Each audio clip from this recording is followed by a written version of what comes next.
Okay, so I'm Frankie. I'm from a company called Rattle, and we are experts in research and development for the social web. So we look at how people are using the online experiences and how you can better engage with people online. And we're partnering up with a company called Love, who are a professional company who are experts in design and marketing and taking ideas out and delivering them to people and getting them involved. So our project is called the Great Manchester Cultural Cookoff, and I'll explain a bit more in this presentation about what we are proposing. So we are what we eat. That normally means that we use it to express the idea of health and that if you eat badly, we become bad people. But I think also it can be used to express the fact that what we eat says something about us culturally as well. It says something about our history and our backgrounds. And the aim of this project is to kind of explore some of the stories that exist around food and to try and explore some of the narratives around cooking. So the brief for this project was to connect the people of Manchester and Salford, and we're proposing we do that through food and through cooking. Food is like a really important thing because not only is it something we enjoy doing, but it's a necessity, so that makes it quite central to our everyday lives. And the way we want to connect people in Manchester through food and cooking is to ask people to nominate their signature dish. I believe that everyone's got a signature dish, right? And mine is lasagna, because it was the first thing I learnt to cook after leaving home and becoming a student. I was speaking to James on the panel over the lunch, and he said that his is stuffed hearts, which I'm fascinated by, and I think could be really great. So we're asking people to nominate their dish and tell us the story behind their dish. Tell us who they learnt it from, where they buy the ingredients in Manchester, because that can be quite difficult when you're following recipes, how to cook it, and where the origins are. And then that becomes something that is core to this community website, and that other people could then see your dish.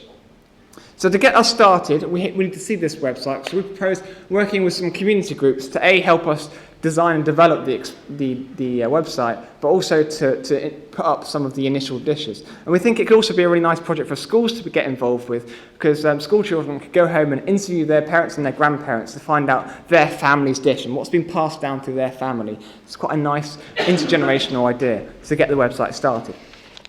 So once we've seeded this website, how do we get it out there to the people of Manchester? Well, we'd work with Love, who are an excellent creative agency, and we'd take it out to the community. And a few ideas we've got around doing this are commuter cards, where we hand out recipe cards to commuters and people in Manchester, and on the back it just has a form where you can fill in your recipe and send it back to us, and that becomes something that can exist on the website then. Facebook is obviously a really core social online space already, and it could be a really interesting way of drawing people in and getting them involved. And also Flickr is a nice place where people photograph their food.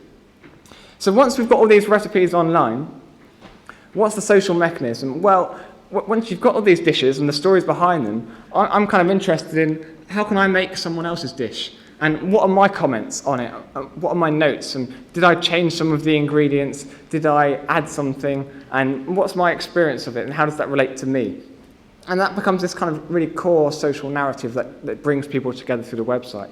So as well as this, there is a competitive element. We're asking people to nominate their dish and vote on other people's. And then we select some of the finalists based on the votes and the community backing. We invite them to a cook-off, which is a big celebration event that kind of draws the whole project to a close, and where they each cook the dish for each other, enjoy it as a big meal, and we film it as a big feast. And then that film can then live online as a memento of the occasion and of the project.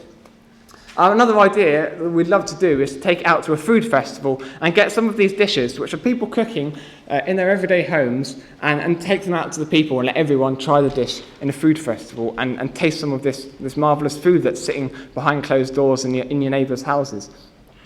So that's the Great Manchester Cultural Cook-Off, and it's a kind of, the idea is to bring people together through food and to celebrate the kind of the food that we're actually cooking, and not these celebrity chefs cooking, but we're actually cooking in our homes. And success looks like smiling, happy faces, people talking to people they wouldn't normally talk to, people enjoying food they wouldn't normally have enjoyed, and maybe if we're successful, other cities will be wanting a bit of the action. They'll be wanting to have a cultural cook-off in Leeds, in London, in other cities, and it would be something that could be a great export from Manchester. So we're the Great Manchester Cultural Cook-Off, and I look forward to your questions.